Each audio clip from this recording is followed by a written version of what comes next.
मैं अपनी बात आज शुरू कर रहा हूँ गोचर से। आज का गोचर कौन सा ग्रह किस राशि में विराजमान है और उसका क्या फल होगा, कैसा मौसम रहेगा, बारिश, आंधी, तूफान, हवाएं, घटाएं वगैरह सब आज के ही परिस्थिति ग्रह बनाते हैं। तो गोचर का महत्व बहुत अधिक होता है जन्म कुंडली के अंदर। मेरा कहने का भाव ये है। अब मैं बात कर रहा था श्रीमान ग्राम सेवक नहीं, देश का जो सेवक है, पीएम नरेंद्र मोदी की जन्म कुंडली की। उनकी जन्म कुंडली वृश्चिक लगन की है और लगन का स्वामी स्वयं लगन में बैठा है। भाग्य भाव का स्वामी चंद्रमा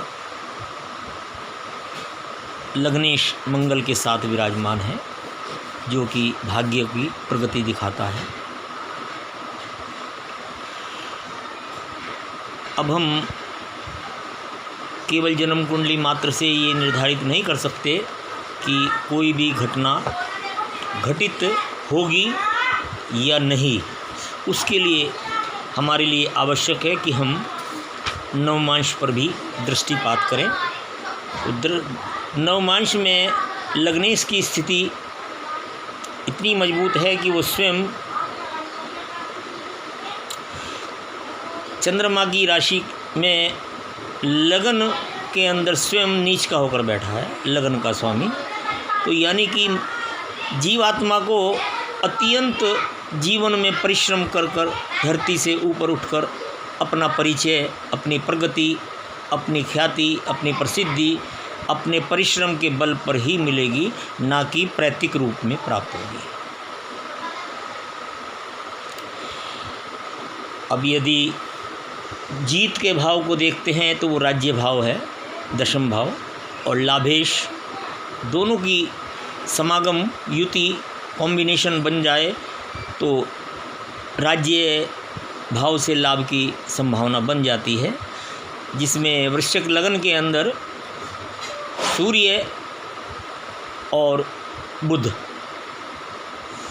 दशम भाव का स्वामी सूर्य और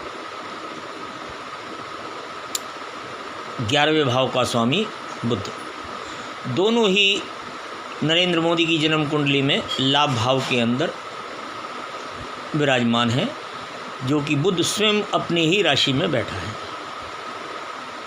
अब यदि सूर्य बुध की स्थिति नवमांश के अंदर देखते हैं तो वो दशम भाव में का जो स्वामी सूर्य और एकादश भाव का स्वामी जो बुध है, वो दोनों ही सप्तम भाव के अंदर बैठकर लगन को और लगन के स्वामी को देख रहे हैं। यानी लग्नेश राज्य भाव से लाभ लेने के लिए आतुर है, प्रगति के पथ पर जाएगा, जो आप वर्तमान में देख रहे हैं। पिछले 30 सालों से यदि आप उठाकर देखेंगे इतिहास, तो वो चाय वाला कैसे यहाँ तक पहुँचा है ये सभी जानते हैं। पुश्तैनी रूप में उसको कुछ भी प्राप्त नहीं हुआ। अब गोचर के ऊपर आ जाइए कि हमारा जो मतदान प्रारंभ होगा वो 19 अप्रैल को प्रारंभ होने जा रहा है, 2024।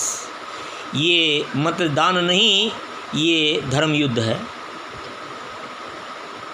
अब इस धर्म युद्ध के अंदर स्वयं भगवान कृष्ण अर्जुन को बैठाकर इस महाभारत के युद्ध में पापियों का पाप का नाश करने के लिए स्वयं आए थे, परंतु माध्यम अर्जुन को बनाया था, चालक खुद बने थे।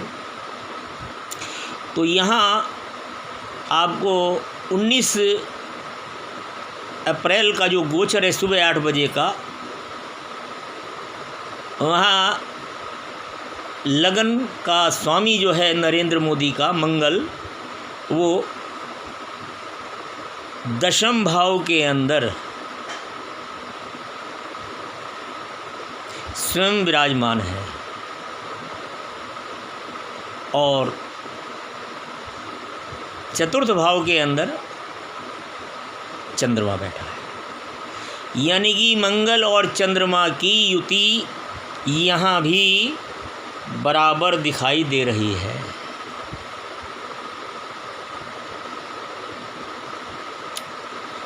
बुध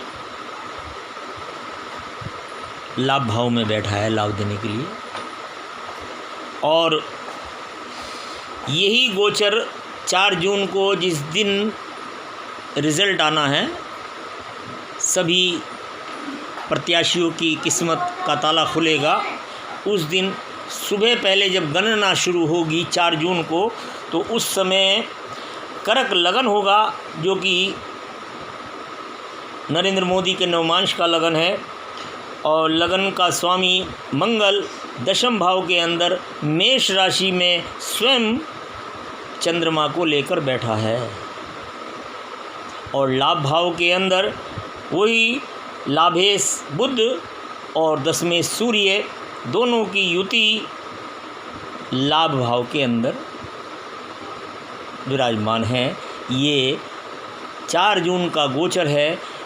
अब इन चारों कुंडलियों को यदि मिलाएंगे तो इनमें एक ही समानता होगी, मंगल चंद्रमा की युति और सूर्य बुध की युति, जो इस बात का इशारा करती है कि कोई भी संभावना इस प्रकार की नहीं है जो धर्म युद्ध में अर्जुन को रथ हाँकने वाले श्री कृष्ण जी अर्जुन का मार्गदर्शन नहीं कर रहे हैं और विजय श्री दिलवा रहे हैं।